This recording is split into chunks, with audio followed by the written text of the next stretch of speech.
नमस्कार। आज हम मिट्टी की प्यास पार्ट 2 की गहराइयों में उतरने वाले हैं।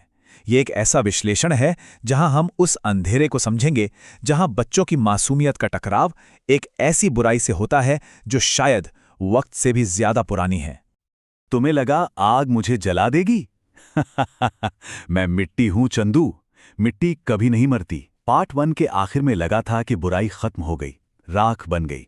लेकिन सच तो यह है कि आग बुराई को खत्म नहीं करती, बल्कि उसे बस बिखरा देती है। ये आवाज, ये कोई धमकी नहीं थी, ये एक सच्चाई थी, एक ऐलान था कि बुराई अमर है। तो आइए इस डरावनी कहानी की शुरुआत से शुरू करते हैं। हमारा पहला हिस्सा है बिखरी राख जिंदा बुराई। यहां से हमें पता चलता है कि असली डर किसी नई चीज का नहीं होता, बल्कि उस पुरानी जिद्दी बुराई का होता है जो बार बार लौट कर आती है। पार्ट 1 का क्लाइमैक्स तो याद ही होगा, है ना? चंदू को लगा कि उसने श्रापित मटके को आग में जलाकर सब कुछ ठीक कर दिया। उसने उसकी राख नदी में बहा दी, सोचा बस अब सब खत्म। लेकिन ये उसकी सबसे बड़ी भूल थी, एक ऐसी भूल जिसका अंजाम बहुत भयानक होने वाला था। क्योंकि वो राख पानी में घुली ही नहीं, वो तो चुपचाप नदी के किनारे इकट्ठा हो गई और इंतजार करने लगी एक नए शिकार का। और देखिए उस इंतजार का अंजाम, पहला शिकार, एक मासूम बच्चा। सोच के देखिए, नदी का किनारा है, सूरज ढल रहा है और 10 साल का राजू वहां खेल रहा है। वो अनजाने में मौत के कितना करीब है उसे अंदाजा भी नहीं। तभी रेत के बीच कुछ चमकता है, एक ऐसी चमक जो उसकी आंखों को अपनी तरफ खींच लेती है। बस यही वो पल है जो उसकी जिंदगी हमेशा हमेशा के लिए बदलने वाला है। देखिए, ये कोई मामूली रेत बिल्कुल नहीं थी। इसका रंग गहरा लाल था, चमक ऐसी जैसे कोई हीरा हो। और सबसे अजीब, सबसे डरावनी बात, पानी उसे गीला नहीं कर पा रहा था, पानी उससे दूर भाग रहा था। यह साफ साफ एक इशारा था कि ये चीज इस दुनिया की नहीं है। एक जाल था ये, जो खास एक बच्चे की जिज्ञासा को फंसाने के लिए बिछाया गया था। और बस राजू ने उसे छू लिया। जैसे ही उसकी उंगलियों ने उस राख को टच किया, एक सरसराती हुई, कान में चुभने वाली आवाज गूंजी, मिल गया नया जिस्म। सोचिए, सिर्फ एक टच, बस इतना ही लगा उस पुरानी बुराई को अपना नया ठिकाना ढूंढने में। राख तो राजू के हाथ से फिसल गई, लेकिन वो अपना निशान छोड़ गई, जिसे हम कहते हैं भ्रष्टाचार का निशान। ये बस जले का दाग नहीं था, समझिए, ये तो एक पोर्टल था, एक दरवाजा, जिसके जरिए वो बुराई अब राजू के घर के अंदर दाखिल होने वाली थी। ये एक रूहानी इन्फेक्शन की पहली स्टेज थी। तो अब कहानी एक और भी ज्यादा डरावने मोड़ पर आ जाती है।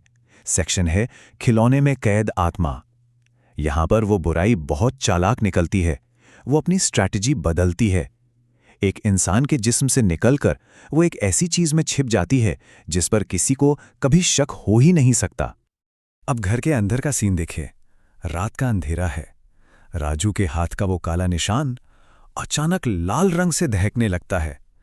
फिर उसमें से धुएं जैसी लाल राख की पतली पतली धाराएं निकलती हैं और हवा में तैरने लगती हैं। बिल्कुल बिल्कुल एक पैरासाइट की तरह, जो अपने होस्ट को छोड़कर एक नया परमानेंट घर ढूंढ रहा हो। और उसे वो घर मिल जाता है, घर में रखे एक साधारण से मिट्टी के मटके में। और उसके बाद जो होता है वो देखकर रोंगटे खड़े हो जाते हैं। उस बेजान चीज का ट्रांसफॉर्मेशन शुरू हो जाता है। स्टेप 1, वो श्रापित राख मटके को छूती है। स्टेप 2, मटके का रंग पलक झपकते ही मिट्टी के रंग से बदलकर खून जैसा लाल हो जाता है।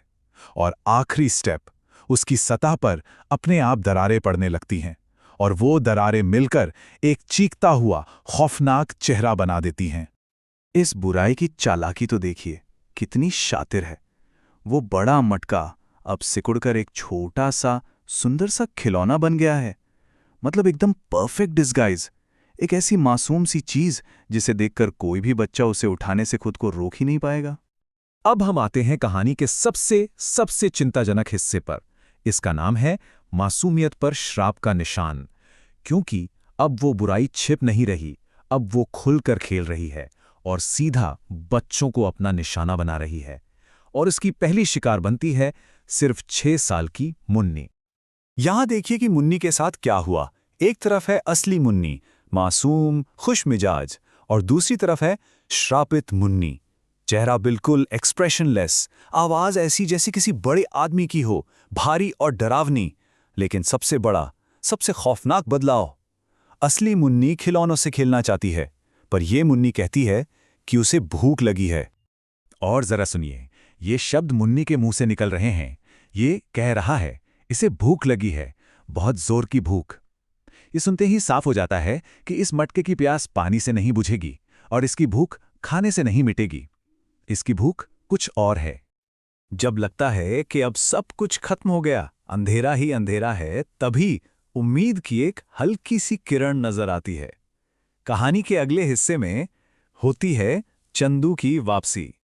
सीन बदलता है। राजू घबराहट में पागलों की तरह गांव की तरफ दौड़ रहा है और सीधा चंदू से जा टकराता है। चंदू उसे संभालता है और तभी उसकी नजर राजू के हाथ पर बने उस काले निशान पर पड़ती है और बस एक झटके में चंदू का चेहरा सफेद पड़ जाता है। वो सब कुछ समझ जाता है कि कितनी बड़ी गलती हो चुकी है। और फिर चंदू गुस्से और डर से चिल्लाता है, मूर्ख लड़के, तूने उस चुड़ैल को वापस बुला लिया। वो राख उसकी आत्मा थी। इन शब्दों से सब कुछ क्लियर हो जाता है। ये कोई श्रापित चीज नहीं थी, ये एक आत्मा थी, एक जिंदा जागती हुई बुराई, जिसे अनजाने में ही सही घर के अंदर आने का न्योता दे दिया गया था। और इसके साथ ही हम पहुंच जाते हैं कहानी के आखिरी और सबसे टेंशन भरे हिस्से में, जिंदगी और मौत का फैसला। अब ये लड़ाई किसी मटके को तोड़ने की नहीं है, नहीं, अब ये जंग एक बच्ची की रूह को उस शैतान के चंगुल से छुड़ाने की है। चंदू और राजू जैसे ही दरवाजा खोलकर अंदर घुसते हैं, सामने का मंजर देखकर उनकी सांस रुक जाती है। मुन्नी जमीन से 2 फीट ऊपर हवा में तैर रही है और वो मटका अब वापस अपने असली बड़े साइज में आ चुका है और उसके ठीक नीचे एक भयानक भंवर की तरह तेजी से घूम रहा है। उस मटके से एक काली परछाई निकल रही है जो धीरे धीरे मुन्नी को अपने अंदर समा रही है। और तभी एक आवाज गूंजती है। उस बुराई का मकसद साफ हो जाता है, इस बच्चे की रूह मुझे नई जिंदगी देगी। इतनी बड़ी, इतनी शक्तिशाली बुराई के सामने चंदू के पास क्या है? उसका हथियार सिर्फ एक थैली नमक। हाँ, पुरानी कहानियों में कहते हैं कि नमक बुरी आत्माओं को रोकता है, उन्हें बंद कर देता है। पर क्या इतना काफी होगा इस शैतान के आगे? यही उनकी आखिरी उम्मीद है। और अब आखिरी पल आ गया है। चंदू हिम्मत करके नमक की थैली हाथ में लिए आगे लपकता है, लेकिन ठीक उसी सेकंड मटके से एक अंधा कर देने वाली सफेद रोशनी निकलती है। सब कुछ सफेद हो जाता है, कुछ दिखाई नहीं देता, और फिर बस एक गहरा, कान फाड़ देने वाला सन्नाटा। और कहानी हमें इसी एक सवाल के साथ अचानक छोड़ देती है। क्या चंदू का वो आखिरी दांव कामयाब हो गया? क्या वो मुन्नी को बचा पाया? या फिर वो अंधी कर देने वाली रोशनी के बाद जो सन्नाटा छाया है, वो इस बात का इशारा है कि अब बहुत देर हो चुकी है?